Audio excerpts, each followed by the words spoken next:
इस मूवी में 3 अलग अलग स्टोरीज हैं जो टोक्यो में बनाई गई हैं और इस मूवी की फर्स्ट स्टोरी है इंटीरियर डिजाइन। स्टोरी के स्टार्ट में हम टोक्यो सिटी को देखते हैं जहां पर बहुत तेज बारिश हो रही थी और बहुत ज्यादा ट्रैफिक थी और वहीं पर हम एक गाड़ी में इस मूवी के 2 मेन कैरेक्टर्स को देखते हैं और इस गाड़ी में हम एक कपल को देखते हैं। लड़के का नाम अकीरा और लड़की का नाम एरिको है और ये दोनों बैठकर गाड़ी में बातें कर रहे थे कि अगर ऐसे ही बारिश होती रही तो हमारे लिए और भी ज्यादा मुसीबत हो सकती है। और यहाँ पर हम अकीरा को देखते हैं जो इस सिटी में एक बहुत बड़ा डायरेक्टर बनने आया था और इसके साथ इसके फ्रेंड एरिको इसकी हेल्प करने आई थी।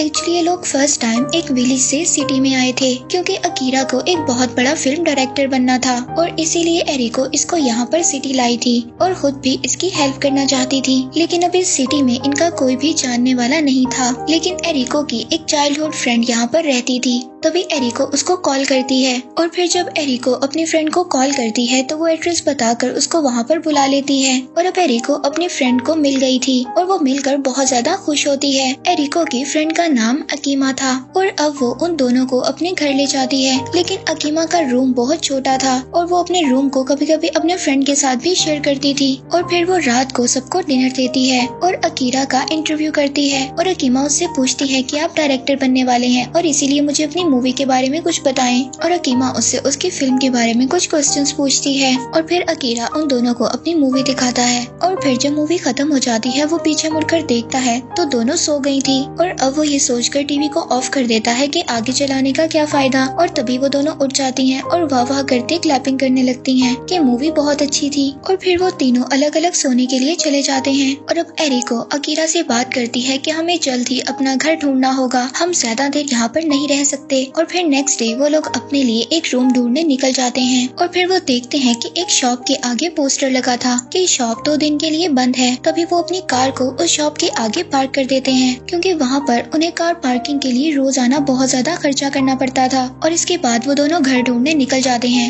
लेकिन इनके बजट के लिहाज से इन्हें कोई भी घर नहीं मिल रहा था और अगर उन्हें अच्छा घर या अच्छा रूम चाहिए था तो उसके लिए उन्हें ज्यादा पे करना पड़ रहा था और वो उनके बजट से बाहर था। और फिर इसी तरह दोनों पूरा दिन अपने लिए रूम को ढूंढते रहते हैं और फिर तभी वो चलते हुए वहाँ पर एक नोट पढ़ते हैं। उस नोट में एक पार्ट टाइम जॉब के लिए लिखा हुआ था जो एक शॉप में गिफ्ट रैप करने का काम था। और ये देखकर एरिको बोलती है कि हमें पहले कोई जॉब करनी चाहिए। और अब वो अकीरा को अपने साथ जबरदस्ती उस शॉप के अंदर ले जाती है और अब उस शॉप में जॉब के लिए एक टेस्ट देना पड़ता है और उस टेस्ट को अकीरा बहुत अच्छे से पास कर लेता है। लेकिन एरिको उस टेस्ट में फेल हो जाती है और इसी वजह से वो बहुत ज्यादा उदास हो जाती है और यहीं पर सीन शिफ्ट हो जाता है। इसके बाद वो दोनों दोबारा अपनी फ्रेंड के घर आ जाते हैं और वहाँ पर खाना खाते हुए अकीरा एरिको के बारे में बताता है कि ये टेस्ट में फेल हो गई थी। और ये सब बातें सुनकर अकीरा की एरिको को बहुत ज्यादा बुरा लग रहा था। और फिर उनकी फ्रेंड बातों बातों में पूछती है कि तुम कितने दिन और यहाँ पर रहोगे। तभी एरिको का चेहरा उतर जाता है और फिर वो अगले दिन अकेले घर ढूंढने निकल जाती है और अब वो घर ढूंढना स्टार्ट करती है। लेकिन वो बहुत ज्यादा डिप्रेशन में थी और उसको घर भी नहीं मिल रहा था। और इसी दौरान अकीरा भी पार्ट टाइम जॉब के लिए गया हुआ था और अब अपने दिल में एरिको इस बात को सोचती है कि वो किसी भी काम के लिए नहीं बनी, उससे कोई भी काम नहीं हो सकता, वो बिल्कुल बेकार है और उसके होने का कोई फायदा नहीं है। और फिर वो एक शॉप के आगे आकर बैठ जाती है और वहीं पर वो नोट पढ़ती है कि शॉप अगले 2 दिन के लिए बंद है। तभी उसको वो बात याद आती है कि उसने 2 हफ्ते पहले अपनी कार को एक शॉप के आगे खड़ा किया था। तो वो फौरन उस शॉप के बाहर जाकर देखती है। अब वहाँ पर शॉप खुली थी लेकिन उसकी कार गायब थी और नीचे जमीन पर लिखा हुआ था कि कार को यहाँ से हटा दिया गया है। और अब एरिको बहुत ज्यादा गुस्से में थी, ना उसको घर मिल रहा था और अब तो उसकी कार भी जब्त हो गई थी। वो अकीरा को बताती है कि उस कार में मेरे कुछ इम्पोर्टेंट डॉक्यूमेंट्स हैं और मैं उनको लेना चाहती हूँ। और अब वो वहाँ से लेने के लिए चली जाती है। और जब वो अपनी गाड़ी लेने वहाँ पर पहुँचती है तो उसको कंपनी वाले डांटते हैं और एरिको को बोलते हैं कि तुमने वहाँ पर अपनी गाड़ी को क्यों खड़ा किया था। और उसका फाइन और चार्ज सब कुछ मिलाकर एक बहुत बड़ी अमाउंट उसको बता देते हैं। तभी एरिको उनको कहती है कि ये अमाउंट बहुत ज्यादा है, इतनी अमाउंट की तो मेरी गाड़ी भी नहीं है। और अब वो कंपनी वालों को कहती है कि गाड़ी में मेरा कुछ जरूरी सामान है, सिर्फ वो मुझे लेने दें। लेकिन कंपनी का ऑनर उसको मना कर देता है और अब वो बहुत ज्यादा दुखी थी और दुखी होकर बाहर आ जाती है। तभी वहाँ पर गेट खुलता है, एक गाड़ी बाहर बाहर आ रही थी और अब एरिको चुपके से उस गेट के अंदर चली जाती है और जब वो वहाँ पर जाकर देखती है तो वहाँ पर हजारों गाड़ियाँ थी और अब उसकी गाड़ी कौन सी थी उसको कुछ भी समझ नहीं आ रहा था। तभी वहाँ पर एक वर्कर आता है, उससे उसकी गाड़ी का मॉडल नंबर वगैरह पूछता है और फिर वो उसकी गाड़ी के पास उसको ले जाता है। वो अपनी गाड़ी में से अपना सारा जरूरी सामान निकाल लेती है और वो सारा जरूरी सामान वही था जो अकीरा को डायरेक्टर बनने में हेल्प करेगा। वो सारा सामान इसलिए था क्योंकि अकीरा को अपनी फिल्म के लिए एक शो करना था। इसके बाद अकीरा अपनी फिल्म का शो करता है। उसकी फिल्म को देखने के लिए वहाँ पर बहुत ज्यादा लोग आए हुए थे और अब जब उस मूवी में स्मोकिंग का सीन आता है तो अकीरा वहाँ पर स्मोकिंग कर लेता है और सभी ये देखकर सोचते हैं कि ये तो बहुत ज्यादा अनोखी मूवी है और बाहर आकर सभी अकीरा की बहुत ज्यादा तारीफ करते हैं और बोलते हैं कि मूवी बहुत ही ज्यादा सुपर है और बहुत ज्यादा अलग भी। और ये सब एरिको बहुत दूर खड़ी देख रही थी। तभी उसके पास एक लड़की आती है और उससे पूछती है कि आप कौन हो।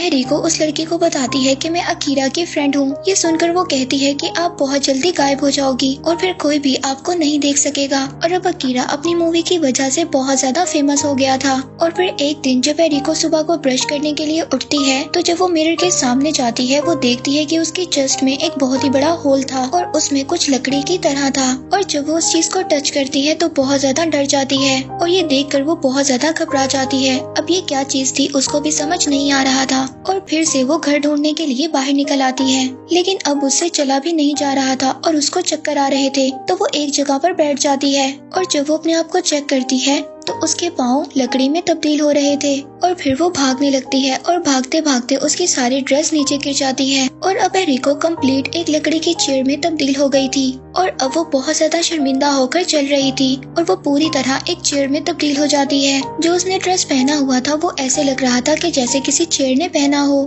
और ऐसे ही रोड के दरमियान में एक चेयर बन जाती है और वहाँ पर लोग ऐसे ही आ रहे थे और इसी तरह रात हो जाती है। तभी वहाँ पर एक आदमी आता है और जो एरिको ने कपड़े पहने हुए थे उनको खींचने लगता है, ये सोचकर कि एक चेयर ने कपड़े पहने हुए हैं। और अब एरिको वहाँ से भागकर एक बस स्टेशन के पास जाकर रुक जाती है और उस बस स्टेशन पर जाकर छुप जाती है। और तभी वहाँ पर एक बूढ़ी औरत देखती है कि वहाँ पर एक चेयर पड़ी है और वो उस पर बैठ जाती है। और जब भी एरिको को कोई देखता था तो वो चेयर में तब्दील हो जाती थी और जब उसको कोई नहीं देखता था तो वो एक ह्यूमन में तब्दील हो जाती थी। और फिर वो बूढ़ी औरत कुछ देर बैठने के बाद वहाँ से चली जाती है और अब एरिको वहाँ पर इधर उधर भाग रही थी। तभी वहाँ पर एक मैजिशियन आता है, उसकी नजर उस चेयर पर पड़ती है यानी कि एरिको पर पड़ती है और वो चेयर उसको बहुत ज्यादा चमकती हुई नजर आती है। अब वो मैजिशियन उस चेयर को अपने घर ले जाता है और अब वो अपने घर में उस चेयर को ही यूज कर रहा था। और अब इसी तरह था, जब मैजिशियन घर पर होता था तो एरिको एक चेयर में तब्दील हो जाती थी और जब वो घर से बाहर जाता था तो वो एक ह्यूमन में तब्दील हो जाती थी और उसके घर में इसी तरह टहलने लगती थी। और दूसरी तरफ हम अकीरा को देखते हैं जो कि एक बहुत बड़ा डायरेक्टर बन गया था।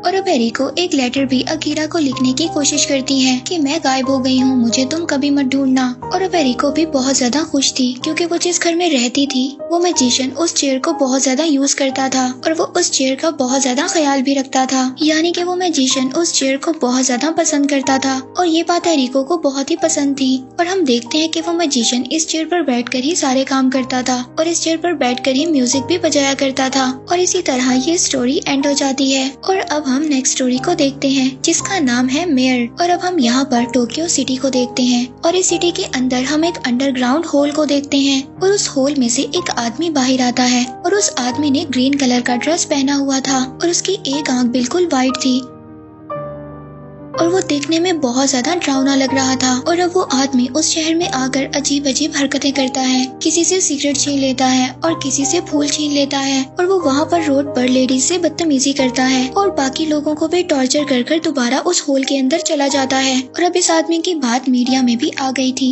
मीडिया इस न्यूज को चला रही थी कि ये आदमी एक होल से बाहर आता है और लोगों को टॉर्चर कर दोबारा उस होल के अंदर चला जाता है। और मीडिया पुलिस को ये बात इन्फॉर्म कर रही थी कि इस आदमी को जल्दी पकड़ना होगा। और अब हम उस आदमी को देखते हैं जो सिर्फ होल में ट्रैवल करता है। अब वो आदमी एक सुरंग में जाता है। वो सुरंग वर्ल्ड वॉर के टाइम पर बनाई गई थी। उस सुरंग में एक टैंक भी था और अब वहाँ पर वो ट्रैवल कर पहुँच जाता है। और अब वो जब वहाँ पर पहुँच जाता है तो वहाँ पर उसको एक बॉक्स नजर आता है। उस बॉक्स को जब वो ओपन करता है तो उसमें बहुत ज्यादा बॉम्ब थे। और अब वो आदमी दोबारा से सिटी में आता है और लोगों पर बॉम्ब गिराने लगता है। और इसी तरह वो आदमी लोगों पर अटैक कर दोबारा से होल के अंदर जाकर छुप जाता है। और अब मिलिट्री के लोग उस आदमी आदमी को पकड़ लेते हैं और अब न्यूज में भी आ जाता है कि वो आदमी पकड़ा गया है। और अब वो लोग उस आदमी से बात करने की कोशिश करते हैं, लेकिन वो उनको कोई भी जवाब नहीं दे रहा था। और अब वो लोग एक लॉयर को बुलाते हैं। वो लॉयर भी बिल्कुल इस साइको की तरह था और इस लॉयर की एक आंख भी बिल्कुल वाइट थी और ये लॉयर हरकतें भी बिल्कुल इस साइको की तरह ही करता था।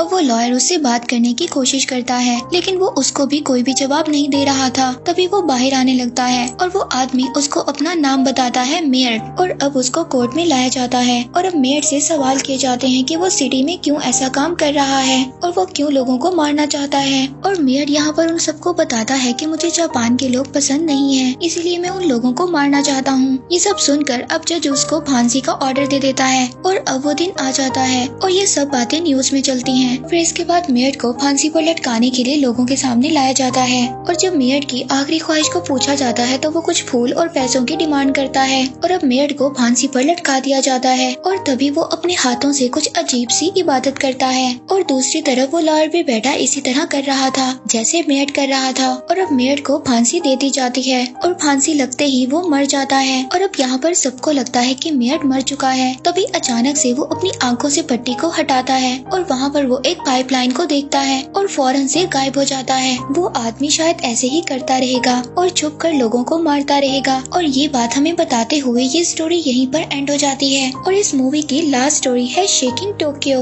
मूवी के स्टार्ट में हम एक आदमी को देखते हैं जो अपने रेस्ट रूम में बैठा हुआ था और इस आदमी का नाम था हिकिकोमोरी। हिकिकोमोरी का मतलब ये था यानी कि ये आदमी बाहर की दुनिया को पसंद नहीं करता था और लोगों से बिल्कुल अलग अपनी लाइफ को गुजारने वाले को हिकिकोमोरी कहा जाता है। और हिकिकोमोरी 10 साल से इसी कमरे में बंद था। हिकिकोमोरी ज्यादा बाहर नहीं जाता था क्योंकि वो बाहर के लोगों को पसंद नहीं करता था और यहाँ तक कि वो टीवी में भी लोगों को नहीं देखना चाहता था। लेकिन हम देखते हैं कि टीवी के आसपास बहुत ज्यादा बुक्स थी। हिकिकोमोरी को बुक्स पढ़ना पसंद थी और वो इसकी हॉबी भी थी और इसकी डेली रूटीन भी यही थी, सुबह उठना, खाना खाना और बुक्स पढ़कर सो जाना। और इसके घर वाले इसको मंथली पेमेंट भी भेजा करते थे और इसका सबसे फेवरेट फूड पिज्जा था और ये वीक में एक बार जरूर पिज्जा खाया करता था और पिज्जा के बॉक्स को भी कलेक्ट कर कर अपने पास रखता था। और 10 साल तक उसने जितना भी पिज्जा खाया था उसके बॉक्स को उसने अपने पास जमा किया हुआ था। और हमें पता चलता है कि 10 साल पहले जब वो जॉब करता था तो तब भी वो लोगों को देखना पसंद नहीं करता था और सिर्फ अपनी आंखों को जमीन पर ही रखता था या फिर सूरज की तरफ देखकर चला करता था।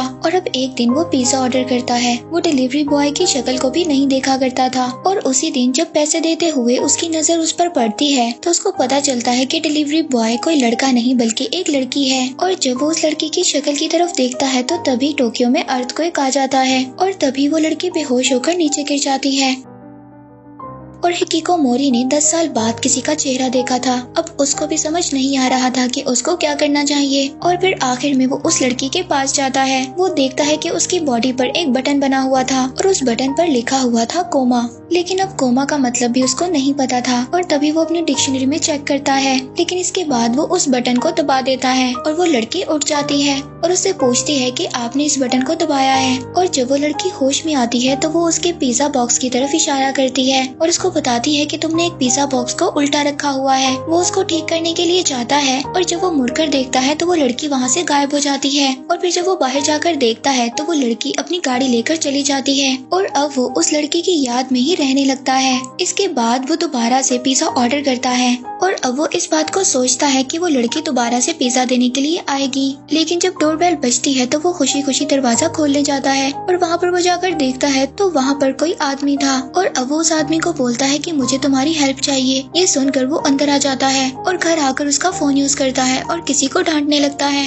इसके बाद जब वो घर से वापस जा रहा था तो हिकिकोमोरी उस लड़की के बारे में उससे पूछता है तो वो उसको बताता है कि वो लड़की जॉब छोड़कर जा चुकी है और वो अब उससे उस लड़की का एड्रेस पूछता है। वो आदमी भी उसको एड्रेस देकर वहाँ से चला जाता है। और अब हिकिकोमोरी जो 10 साल तक घर से बाहर नहीं आया था और अब वो उस लड़की को ढूंढने के लिए घर से बाहर आता है। और जब वो घर से बाहर जाने लगता है तो वो इस बात को सोचता है कि 10 साल तक मैं बाहर नहीं निकला और अब एक लड़की की खातिर मुझे घर से बाहर जाना पड़ रहा है। और इसी सोच में वो दरवाजे पर ही बैठ जाता है और रात हो जाती है। और फिर जब अगले दिन सुबह होती है तो वो इसी बात को दोबारा सोचता है और वो अब अपने घर से निकल जाता है। 10 साल के बाद वो घर से बाहर आकर सूरज को देखता है और हम उसके घर को भी देखते हैं। और उसका घर बाहर से पत्तों से भर गया था। और इसके बाद वो अपनी साइकिल निकालता है, लेकिन उसकी साइकिल भी खराब हो चुकी थी। तो वो अपनी साइकिल को वहीं पर छोड़कर और वो पैदल जाने का डिसाइड करता है। और अब जब वो भाग भाग कर जा रहा था तो उसको ये बात फील होती है कि टोक्यो सिटी में कोई भी नहीं है। और वो देखता है कि एक रोबोट पिज्जा डिलीवरी कर रहा था। और अब वो किसी तरह उस लड़की का घर ढूंढ लेता है। और जब वो उस लड़की के घर के पास जाता है तो दोबारा से अर्थक्वेक आ जाता है। और अब उस अर्थक्वेक की वजह से वहाँ पर सभी लोग रोड पर आ गए थे।